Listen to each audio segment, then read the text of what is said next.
Hello, and welcome to my presentation. My name is Antonio. I will be presenting today what was my undergraduate research project. It is titled Design, Simulation, and Prototyping of a Soft Robotic Colon Phantom. This work was done over the course of 6 months, the one that I'm presenting. In the discussion, I will talk about the later stages of the project, which I also took part in, but this is confined to what my academic project was, which was in the period of 6, 7 months. Um, so before we get into the robot, we need to understand a little bit about the context. Colonoscopies are one of the most widely used procedures in the NHS. They are the go-to procedure for colorectal cancer screening, as well as other conditions. And in the NHS, the training method for the colonoscopies still relies on the old watch and repeat method, as many other surgical procedures, well, not surgical procedures. And there are a few alternatives to this, such as virtual reality environments or static phantoms, but they both lack some features that have prevented them from achieving really widespread use in the NHS. It is it's a highly technical procedure and it requires very fine motor skills from the physician. So it's really hard to get a training method that encompasses all these things that you need to assess. So the goal here is to create a active phantom, which faithfully simulates the properties of the colon and of what the physician feels when doing the procedure. So it is a soft robotic colon phantom, essentially. So a little bit about the actual colon. The colon is typically divided into four sections: the ascending, transverse, descending, and rectosigmoid colon. They are composed of these saccular folds, which are called haustra, which are very characteristic of the colon.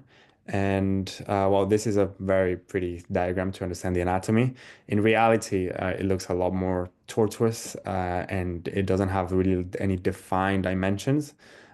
This is a CT scan of a real colon, and even though it was selected specifically for visualization purposes, you can still see that there is not one clear arrangement and tortuosity and dimensions.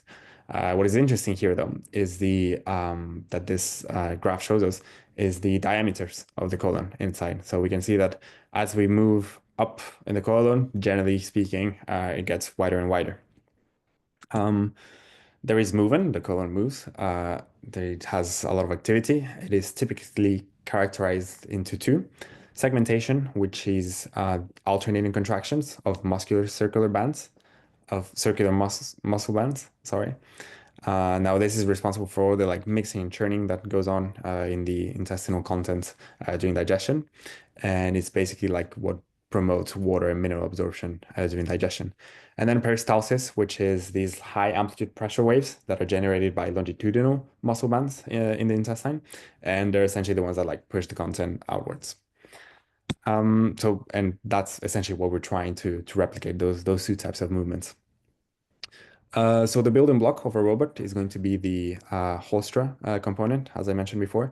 This right here is a cross-sectional view of one Hostra, of one like robotic Hostra per se. So this right here is an air chamber that when it inflates, it pushes this intestinal wall inwards, and then when it's suction, it retracts it outwards.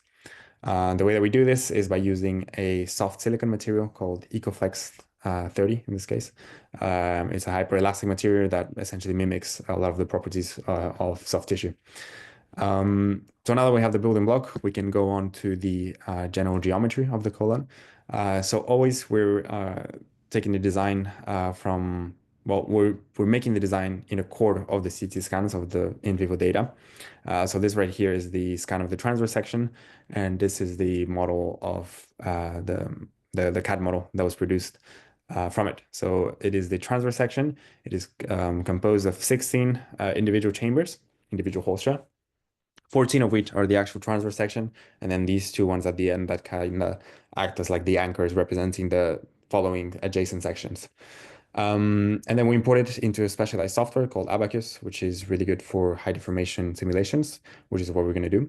So the final element method, which is essentially taking very large, big, complex structures such as this one and transforming it into little, small elements that are easier, well, at least for the computer to handle the mathematical calculations that go behind simulating realistic forces and interactions.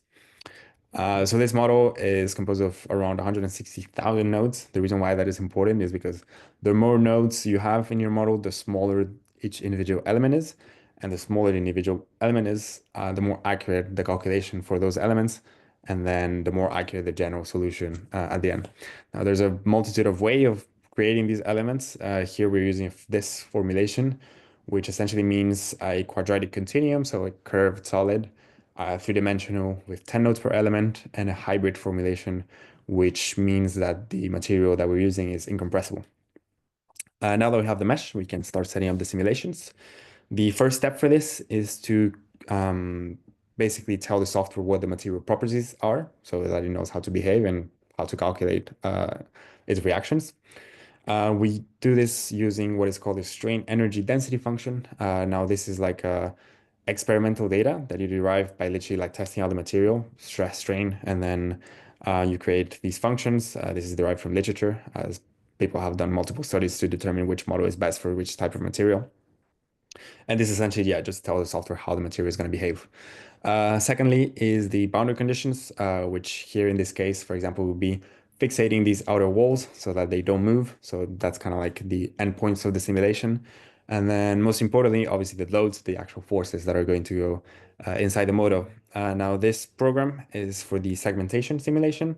So it is programmed essentially to replicate obviously the in vivo patterns of like alternating contractions between adjacent chambers.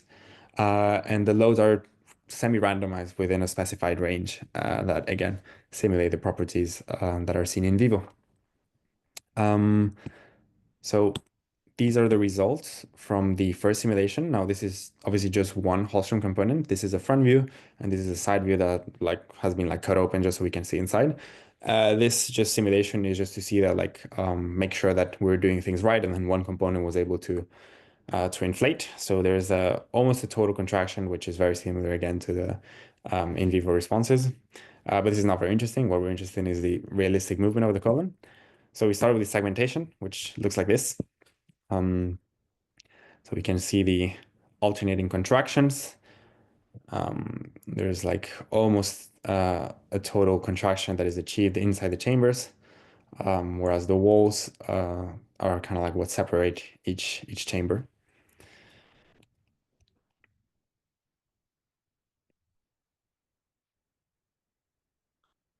And this is what it looks like as a graph. So here on the left is actual in vivo data. So this is recorded from human beings. This right here would be the distance along the colon, and this is time. So the spikes are essentially the contractions. So you can see there's like this checkerboard pattern, as I was saying, of like alternating contractions that just kind of like mixes everything inside. And here are the results of our simulation, which we can see simulate the checkerboard pattern. So it's like the alternating contractions which was very promising. And then the second type of movement, which is peristalsis. So it's just one big wave that travels all along the colon with high pressure. That's the responsible that like pushes out everything outside of the colon.